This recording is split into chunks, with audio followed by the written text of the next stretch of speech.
Hello बच्चों। तो चलिए इस प्रश्न को पढ़ते हैं। सिद्ध कीजिए कि सरल रेखाएं 2x प्लस 5y माइनस 1 बराबर 0, 3x माइनस 2y प्लस 8 बराबर 0 तथा 7x प्लस 3y प्लस 11 बराबर 0 संगामी हैं। तो हमें देखो क्या बोला गया है सवाल में। तीन रेखाओं के समीकरण दिए हुए हैं, सरल रेखाओं के, ठीक है। और हमें सिद्ध करना है कि ये तीनों रेखाएं जो है वह संगामी हैं। तो प्रश्न में आगे बढ़ने से पहले इस प्रश्न से संबंधित जो मुख्य उदाहरणा है उसकी हम चर्चा कर लेते हैं। तो देखो मुख्य उदाहरणा देखो क्या हो जाएगी। यदि हमारे पास में तीन संगामी रेखाएं दी हुई हैं तो वो क्या शर्त होती है जिससे कि वह संगामी कहलाती है। तो देखो यदि यदि a1x plus b1y plus c1 बराबर 0, comma a2x plus b2y plus c2 बराबर 0, ये दो सरल रेखाएं हैं। तथा तीसरी सरल रेखा कौन सी, a3x plus b3y plus c3 बराबर 0 परस्पर संगामी है, परस्पर संगामी है। तो तो क्या शर्त होती है, देखो यहाँ पर जो सारणिक है, कौन सी सारणिक, a1 b1 c1, a2 b2 c2, a3 b3 c3, इस सारणिक का जो मान है वो 0 के बराबर आता है अगर ये तीनों सरल रेखाएं परस्पर संगामी है तो, ठीक है।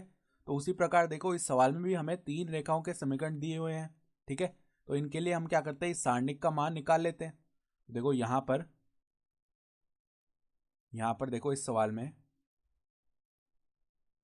अगर हम तुलना करें तो जो a1 का मान है वो क्या आ जाएगा, 2 आ जाएगा, ठीक है। उसी प्रकार b1 का मान क्या आ जाएगा, ये आ जाएगा 5। और जो अचर पद है c1 उसका मान क्या आ जाएगा, -1। साथ ही साथ देखो उसी प्रकार अगर हम a2 का मान लिखें तो वो क्या आ जाएगा, 3। b2 का मान आ जाएगा -2 और c2 का मान क्या आ जाएगा, 8, ठीक है। उसी प्रकार अगर a3 का मान लिखें तो आ जाएगा 7, b3 का मान लिखें तो वो आ जाएगा 3 और c3 का मान लिखें तो वो आ जाएगा 11।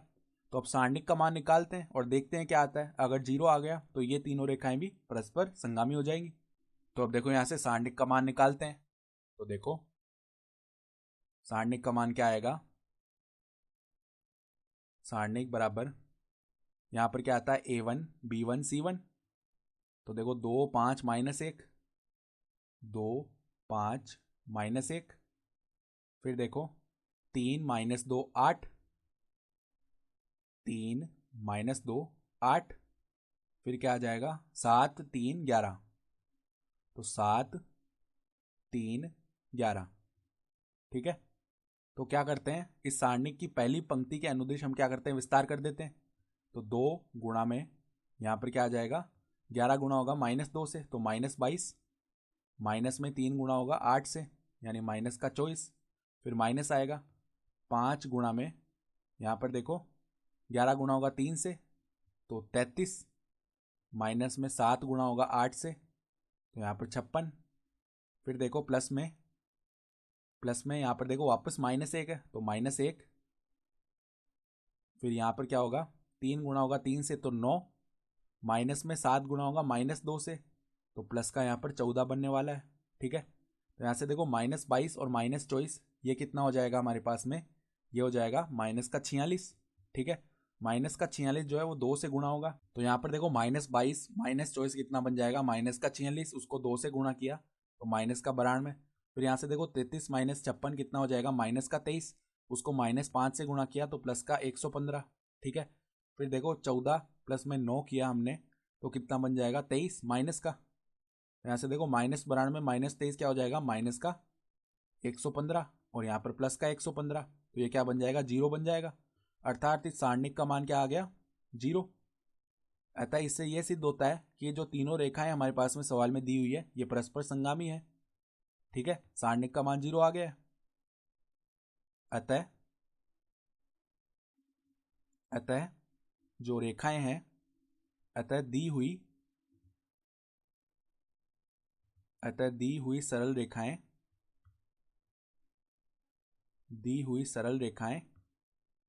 संगामी है। यहां से हमने सिद्ध भी कर दिया, तो इति सिद्धम। ठीक है, तो प्रश्न में दी हुई अवधारणा के आधार पर हमने सिद्ध कर दिया।